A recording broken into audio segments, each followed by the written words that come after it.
এই আন্দোলনকারী যে সমস্ত যুবক যুবতী যারা ছিল, বেকার যুবক, তাদেরকে এখনো ইন্টারিয়াম ভাবে তাদেরকে চাকরি দিচ্ছেন না পুলিশে। তাদেরকে চাকরি দেন। যারা উপরে বসে এখনো চিন্তা করছে, যারা ষড়যন্ত্র করছে, ওটাকে যদি ঠেকাতে চান, আন্দোলনকারী বিরোধী রাজনৈতিক দল যারা আছে তাদের উপর নির্ভর করেন। এখন পর্যন্ত ব্যাংকের টাকাগুলো যারা খালি করেছে এই সরকার তাদেরকে ধরে নাই, তাদের সম্পদ বাজেয়াপ্ত করে নাই। কেন করেন নাই? তাড়াতাড়ি করেন, ধরেন তাদেরকে, ব্যাংকের টাকা ফেরত দিতে বলেন। আর নাইলে খালি জেলে নিয়ে যাওয়ার জন্য হাত করা লাগায় দিয়ে যান না। দেখেন কোর্টে হাজির করার সাথে সাথে বলবে যে ভাই আমার এই নিয়ে নাম এগুলো দিয়ে গেলাম, কারণ তো 111 আমরা দেখছি বাঁচার জন্য টাকার বস্তা ফেলে গেছে মসজিদের সামনে। কাজেই ধরা শুরু করেন। এখন পর্যন্ত তাদেরকে ধরতেছেন না যাদেরকে ধরা উচিত, কারণ সেই পুলিশ প্রশাসনে আমরা বলছি এত সময় লাগলো। এই আন্দোলনকারী যে সমস্ত যুবক যুবতী যারা ছিল, বেকার যুবক, তাদেরকে এখনো ইন্টারিয়াম ভাবে তাদেরকে চাকরি দিচ্ছেন না পুলিশে। তাদেরকে চাকরি দেন, কিন্তু কোনো কার্যকর কিছু করবে, খালি বলছে সংস্কার সংস্কার। ভাই সংস্কার করেন না। সংস্কারের কথা আমরা বারবার বলেছি যে সংস্কার যদি করতে হয় জিয়া রহমানের দিকে তাকায় দেখেন, শহীদ জিয়া রহমানের দিকে। শহীদ জিয়া রহমান কারো দিকে তাকায় নাই। যখন রাষ্ট্র ব্যবস্থায় তাকে দায়িত্ব আনা হয়, সেই তার আগে রাষ্ট্র ব্যবস্থা কি ছিল? আর্মি ছিল না। আর্মির প্যারালাল রক্ষী বাহিনী গঠন করা হয়েছিল আর্মিকে শেষ করার জন্য। পুলিশ ফুল প্যান্ট বাদ দিয়ে হাফ প্যান্ট পরার মতো অবস্থা সৃষ্টি হয়েছিল।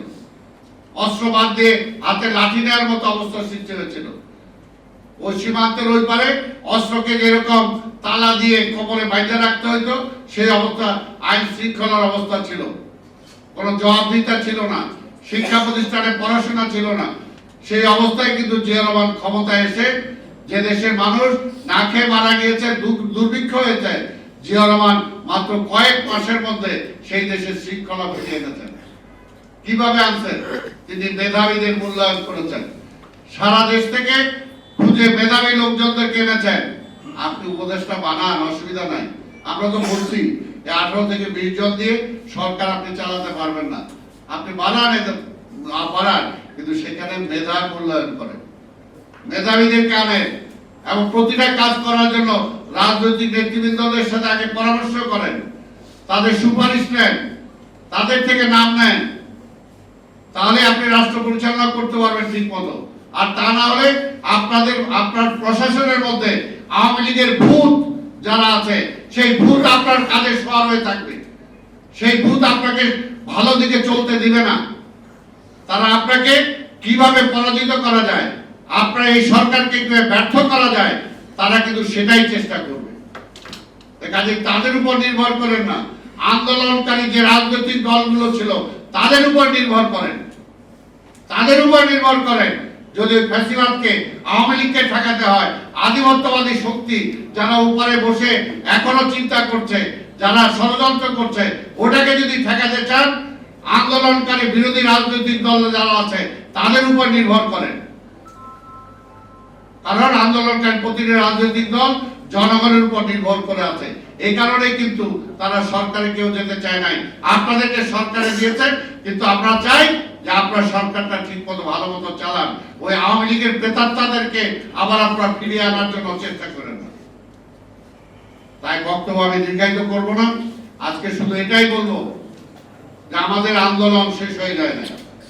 রাজপথে আমরা যারা ছিলাম, যে পর্যন্ত গণতন্ত্র ফিরে না আসবে, আর গণতন্ত্র ফিরে আসার প্রাথমিক শর্ত হলো অংশগ্রহণমূলক নিরপেক্ষ একটি নির্বাচন।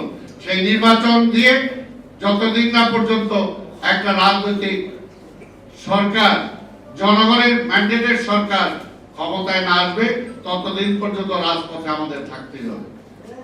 এবং সেখানে অবশ্যই আমরা ঐক্যবদ্ধভাবে আমরা সেটা রাজপথে থাকবো, আমরা চেষ্টা করব। তাই আজকে আমাদের অনেক আহত নিহত, অনেক শহীদ হয়েছেন, অনেক গুম হয়েছেন, অনেক কিছু আছে। আমরাও কিন্তু এই সরকারের উপর প্রেশার দিতে চাই না। আজকে তারেক রহমান সাহেবের মামলা উঠে হয় নাই, আমরা তো প্রেশার দিচ্ছি না, আমরা তো মিছিল করছি না এটার জন্য। আমরা বলছি সরকারকে যে আপনি শুনেন, তারেক রহমানের ফিরে আসা, তারেক রহমানের স্বার্থে না, আজকে দেশের স্বার্থে তারেক রহমানকে ফিরে আনা দরকার। দেশের স্বার্থে আজকে আমাদের সকল রাজনৈতিক নেতা কর্মীদের মামলা প্রত্যাহার হওয়া দরকার, প্রত্যাহার হওয়া দরকার।